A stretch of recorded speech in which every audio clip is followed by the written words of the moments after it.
காதல் மனைவியை பார்க்க வந்த மருமகனின் தலையில் கல்லை தூக்கி போட்டு கொலை செய்த மாமனார் போலீசாரால் கைது செய்யப்பட்ட பரபரப்பு சம்பவம். கன்னியாகுமரி மாவட்டம் நாகர்கோவில் அருகே எரச்சகுளத்தை சேர்ந்தவர் 25 வயதுடைய சிபின் பெயிண்டிங் தொழில் செய்து வருகிறார். இவர் கடந்த 2 வருடங்களுக்கு முன்பு மயிலாடி காமராஜர் நகரை சேர்ந்த 43 வயதுடைய ஞானசேகர் என்பவருடைய மகள் சகாய ஷீபா என்பவரை காதலித்து திருமணம் செய்திருந்தார். இவர்களுக்கு குழந்தைகள் ஏதுமில்லை. கணவன் மனைவிக்குள் ஏற்பட்ட கருத்து வேறுபாடு காரணமாக கடந்த 1 வாரமாக இருவரும் பிரிந்து வாழ்ந்து வருகின்றனர். இதனால் ஷீபா காமராஜ் நகரில் உள்ள தனது தந்தை வீட்டில் இருந்து வருகிறார். இந்த நிலையில் தனது காதல் மனைவியை பார்ப்பதற்காக சிபின் கடந்த 3 நாட்களுக்கு முன் இரவு சென்றுள்ளார். அப்போது மாமனார் ஞானசேகர் வீட்டின் மொட்டை மாடியில் நின்றுள்ளார்.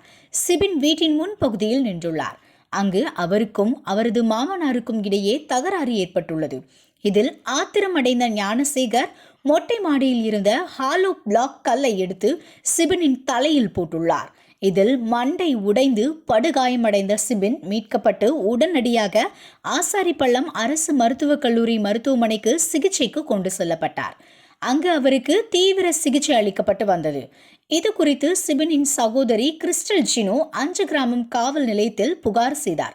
புகாரின் அடிப்படையில் 5 கிராமம் போலீசார் வழக்கு பதிவு விசாரணை மேற்கொண்டு வந்த நிலையில் சிகிச்சை பலனின்றி சிபின் உயிரிழந்தார். அதனைத் தொடர்ந்து போலீசார் கொலை வழக்காக பதிவு செய்து மாமனார் ஞானசேகரன் கைது செய்தனர். மேலும் நீதிமன்றத்தில் ஆஜர்படுத்தி சிறையில் அடைத்தனர்.